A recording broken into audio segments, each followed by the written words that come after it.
विष्णु गुरुर्देवो महेश्वरा गुरुर्साक्षात् परब्रह्म तस्मै श्री गुरुवे नमः। अखण्डमण्डलाकारं व्याप्तं येन चराचरं तत्परं दर्शितं येन तस्मै श्री गुरुवे नमः। हरि ओम। लोकाभिरामं रणरङ्गधीरं राजीवनेत्रं करुणाकरन्तं भुवननाथं कारुण्यरूपं करुणाकरन्तं श्रीरामचन्द्रं शरणं प्रपद्ये। श्रीरामचन्द्रं शरणं प्रपद्ये। कस्तूरीतिलकं ललाटपटले वक्षस्थले कौस्तुभं नासाग्रे वरमितिकं करतले वेणुकरे कङ्गणं सर्वाङ्गे हरिचन्दनं सुललितं कण्ठे च मुक्तावली गोपी स्त्रीपरिवेष्टतो विजयते गोपालचूड़ामणिम्। बोलिए राजाराम सरकार की जय। बोलिए पवन सुत हनुमान जी महाराज की जय। बोलिए बांके बिहारी लाल की जय। अकारण कारण वरुणालय करुणानिधान भक्तवत्सल कल्पतरु भगवान श्री बांके बिहारी लाल भूत भावन भगवान महादेव अनंत अनंत श्री हनुमान जी महाराज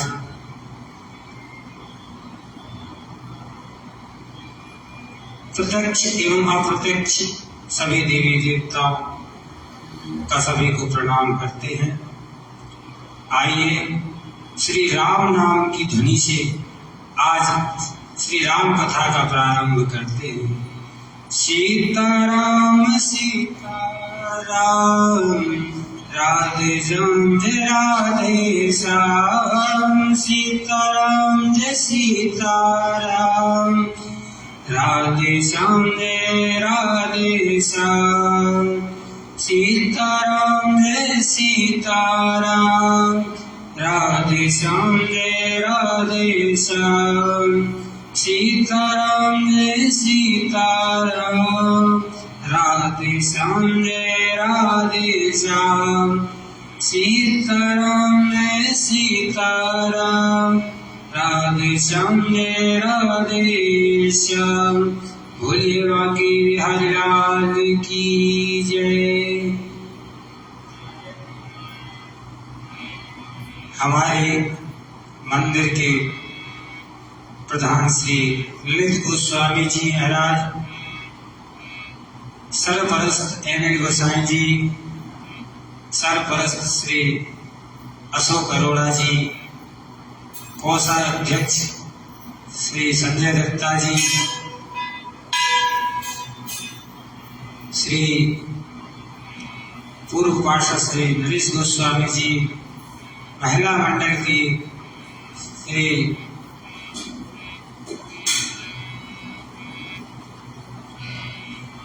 समस्त भक्त परिवार एवं नित्य की श्रोता श्री अर्जुन दास जी आहूजा जी आज कथा में बैठे हुए हैं एवं सभी भक्त कथा का श्रवण कर रहे हैं। कथा के प्रसंग में प्रवेश करते हुए हम सब लोग राम नाम का कीर्तन करते करेंगे।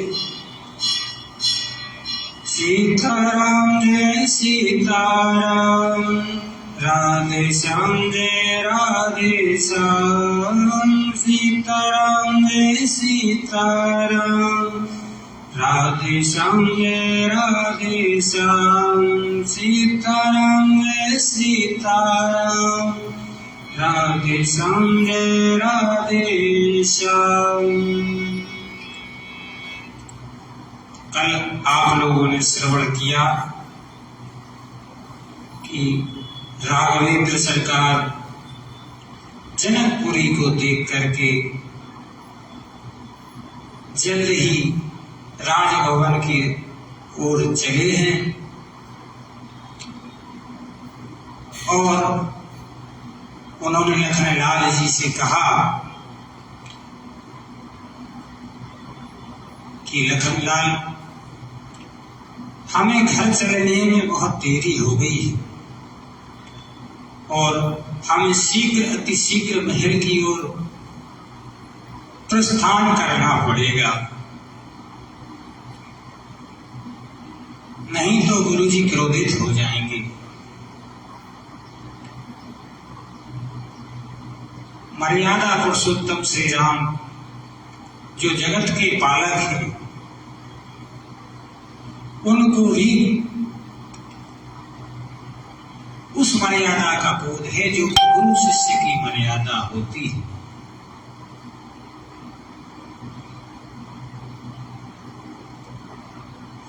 गुरु शब्द एक ऐसा है जो कि आपके जीवन में प्रयत्न एक ऐसी डोर से बंधा होता है जो परमात्मा से पहले पूजनीय होता है।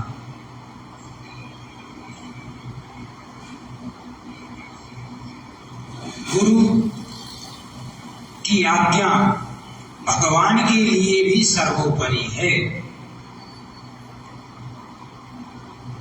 आज के इस युग में गुरु महत्वता तो छोड़िए, गुरु की उपाधि को ही नहीं जाना जाता है। थोड़ा सा इस विषय में हम चर्चा करते हैं कि गुरु क्या है और गुरु जीवन में गुरु की आवश्यकता क्या होती है। किसी भी ग्रंथ, उपनिषद, वेद, पुराण में गुरु की बड़ी महिमा बताई गई है। विगत कुछ वर्षों में जो परिवर्तन आया है, उस परिवर्तन में सुख सुविधाओं का साधन तो बढ़ गया है, लेकिन हम सभी भक्त लोग गुरु परंपरा को भूलते जा रहे हैं।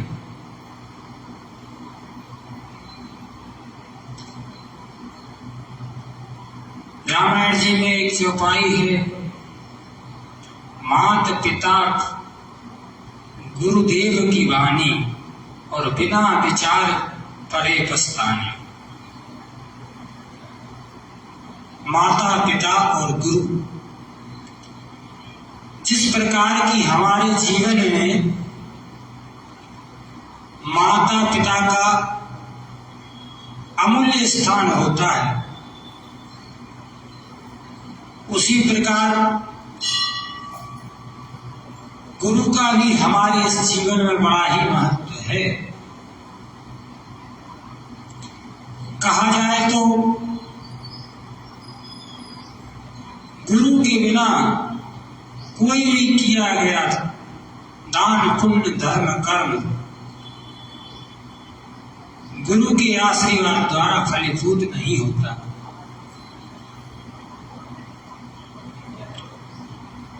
गुरु जीवन में क्यों बनाना चाहिए, किस कारण बनाना चाहिए और गुरु का जीवन में क्या महत्व है, इन बातों को जानना हमारे लिए अति अनिवार्य है।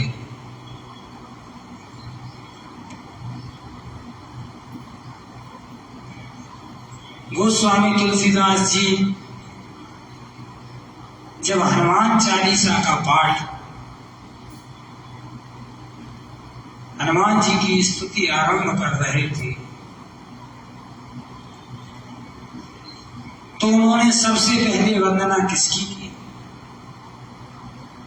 गुरु की। गुरु के स्मरण, गुरु की आज्ञा के बिना कोई भी कार्य संपन्न नहीं हो सकता, चाहे वो परमात्मा का मार्ग क्यों ना हो। गोस्वामी तुलसीदास जी हनुमान चालीसा में लिखते हैं, श्री गुरु चरण सरोज रज निज मल मुकुर सुधार, बरनउँ रघुवर विमल जसु, जो दायक फल चार। वो फल चार कौन कौन से हैं? श्री गुरु चरण सरोज रज, अपने गुरु के चरणों की रज की वंदना कर रहे हैं गोस्वामी तुलसीदास जी कि हे प्रभु, हे गुरुदेव, यदि आपकी कृपा हो जाए, आपके चरणों की रज की कृपा हो जाए, तो मैं श्री हनुमान जी महाराज के गुणगान का बखान कर सकूं।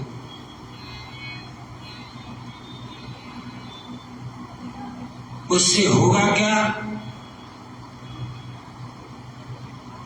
तो गोस्वामी तुलसीदास जी कहते हैं,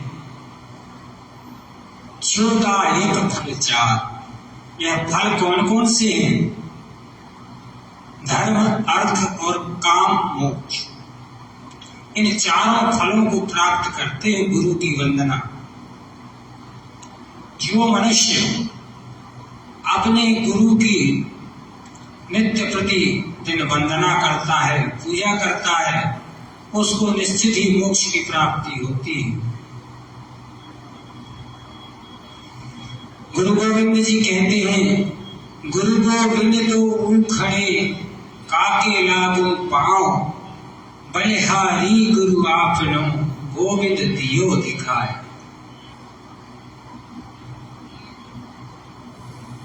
गुरु शब्द में बहुत ही महत्वपूर्ण एवं मोक्ष की प्राप्ति का सरल उपाय बताया गया है, लेकिन प्रायः हम सभी लोग गुरु जानते ही नहीं हैं कि गुरु दीक्षा कैसे ली जाती है, जबकि स्वयं परमात्मा ने गुरु परंपरा को आगे बढ़ाते हुए गुरु बनाए हैं।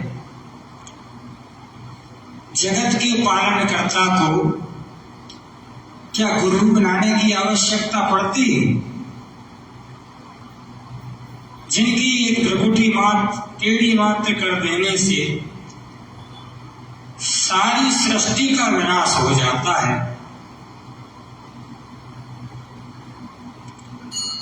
गंगा जैसी पवित्र नदी जिनके चरणों से निकलती है,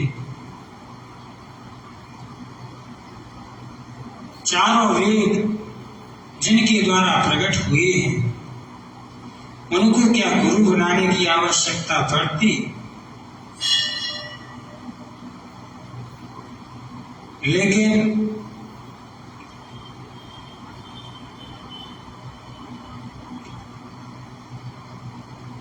परमात्मा ने इस गुरु और शिष्य की परंपरा का निर्वाह किया है।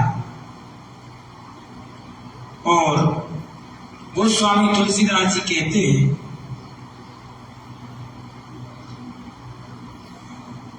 कि बिना गुरु के किया गया कोई भी धर्म कर्म पुण्य फल मनुष्य करता है तो उसका फल उसको प्राप्त नहीं होता।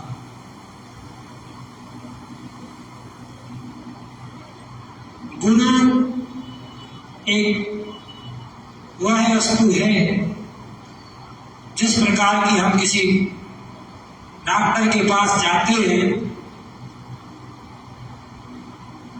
तो अगर वह डॉक्टर गवर्नमेंट से है तो उसका नाम ही काफी हो जाता है, और यदि हम किसी चलते फिरते व्यक्ति से दवा ले लें अभी तो ठीक भी हो जाए फिर भी उस पर विश्वास करना थोड़ा असमंजस में रहता है, क्योंकि वह चलता फिरता डॉक्टर है। वो यदि वह गवर्नमेंट से परमिशन लेकर के आपका इलाज किया है तो आपका आत्मविश्वास बढ़ेगा और वो लिखित भी दे सकता है। यही कर्म अपने गुरु का इस जीवन में होता है। आप कितना भी भजन पूजन करें, यदि आपके पास गुरु की प्राप्ति नहीं है तो आपको उसका फल तो मिलेगा लेकिन वो अक्षय नहीं हो पाएगा। इसलिए गुरु बनाना जीवन में बड़ा ही महत्वपूर्ण है।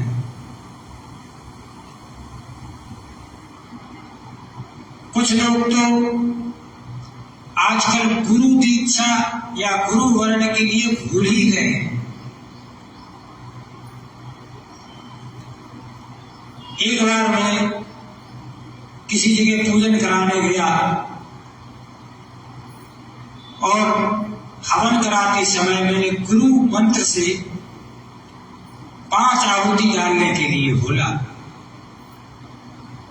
कि गुरु मंत्र से आप 5 आहुति डालिए। बड़े भक्त थे लेकिन बोलते हैं गुरु जी ये गुरु मंत्र क्या होता है। सोचिए आज हमारा समाज सनातन से कितना पीछे होता जा रहा है।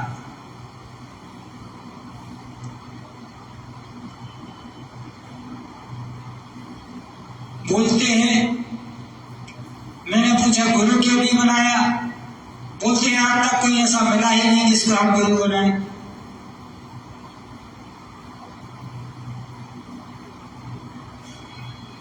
बोले बहुत प्रयास किया, बहुत ही ढूंढा लेकिन हमें गुरु मिला नहीं।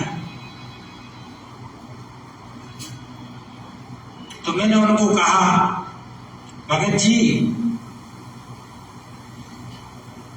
गुरु योग्य हो ना हो लेकिन गुरु वर्ण अवश्य करना चाहिए। तो बोलते हैं कि गुरु जी गुरु कितने प्रकार के होते हैं और किस किस तरीके से गुरु की पहचान की जाए जिससे कि हम गुरु अपना बना सकें।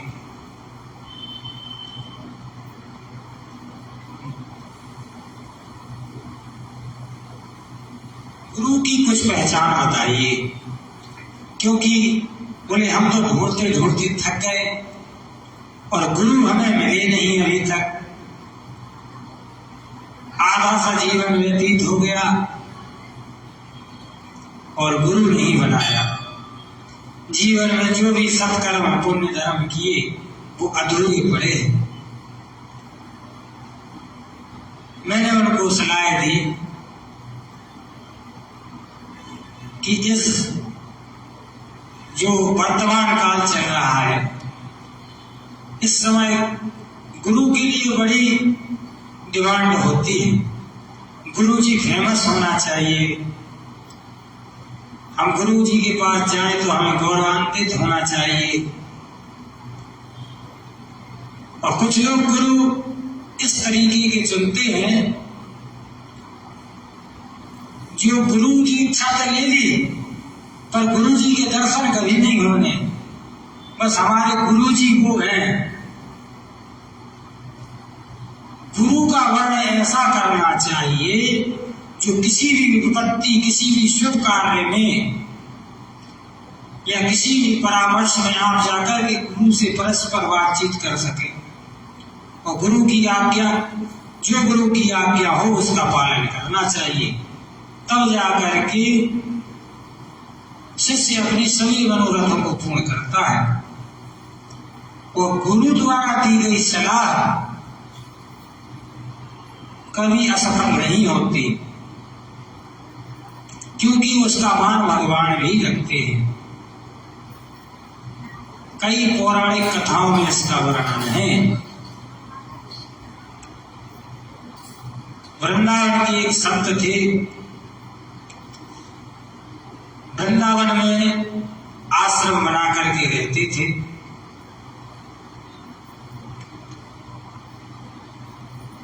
और उसी नगर में एक भुक्कड़ ब्राह्मण रहता था, जिसको भोजन करने का अति शौक था। दिन भर भोजन करना, दिन भर भोजन करना, काम कुछ नहीं करना, केवल दिन भर भोजन करना।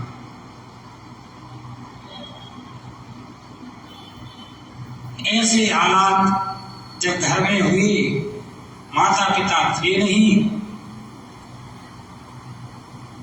भैया भाभी घर पे थे। भैया तो कुछ नहीं कहते थे कि मंद बुद्धि है, रहने दो, पड़ा रहने दो, कोई बात नहीं। लेकिन जो इनकी भाभी थी, उनको बड़ा कष्ट होता था। दिन भर ताने मारती, कहती घर में पड़ा रहता है, केवल एक ही काम करता है, खाना खाना खाना। अरे कुछ कमाया धमाया कर, कैसे कैसे तेरा जीवन यापन होगा। फिर भी उस ब्राह्मण को कोई फर्क नहीं पड़ता, उसका काम केवल भोजन भोजन। विगत कुछ दिवस तो बीते, उसके बाद एक दिन भाभी ने डंडे से मार करके घर से बाहर निकाल दिया कि जा कुछ काम कर या किसी आश्रम में चला जा, पर मेरे घर से निकल जा। तेरे भैया तुझको कब तक खिलाएंगे।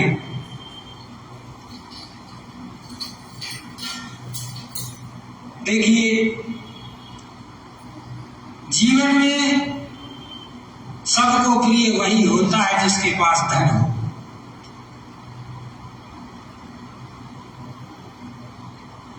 पैसे की मात बात, पैसे की बहन ब्रात, पैसे बिन देव नहीं करते सहाय। यदि आपके पास धन है तो आपके भाई बहन, माता पिता सबके आप अति प्रिय होंगे। और तो और क्या करें, बगैर पैसों की तो भगवान भी मदद नहीं करते। अब भगवान पैसे कैसे लेते हैं, यह बात तो हजम नहीं हुई। तो संत लोग कहते हैं कि भगवान की पूजा के लिए आप कोई सामग्री खरीदने जाओगे तो उसके लिए पैसे नहीं लगेंगे, दुकानदार आपको छुरी नहीं देगा, पहले पैसे लाओ। इसी प्रकार अपने घर में आप कुछ ना करो, केवल पड़े रहो, खाओ और सो जाओ, ना भगवान का कीर्तन ना कोई काम करो। आपके माता पिता कितना भी प्रेम आपसे करते हो, एक ना दिन वो बोल ही देंगे कि भाई कुछ काम करो। ऐसे घर गृहस्थी चलने वाली नहीं।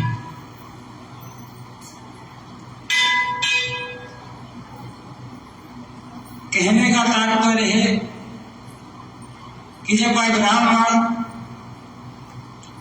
कुछ भी नहीं करता तो उसकी जो भाभी थी उसने उसको मार के घर से निकाल दिया। ब्राह्मण को बड़ा दुख हुआ, बड़ा अपमान लगा कि मैं तो अपने भैया भाभी के लिए जीवन यापन कर रहा था। माता पिता ने अंत समय जाते समय कहा था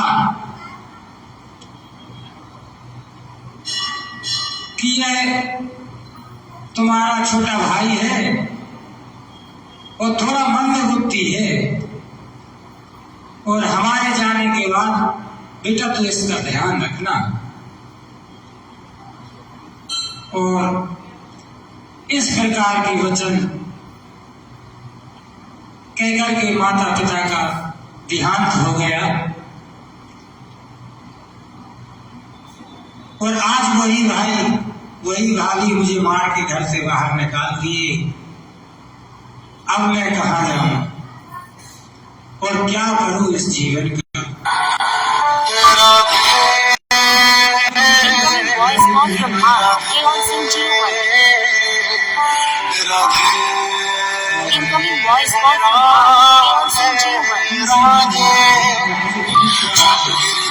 Incoming voice call from RK on SIM G1. Incoming voice call from RK on SIM G1.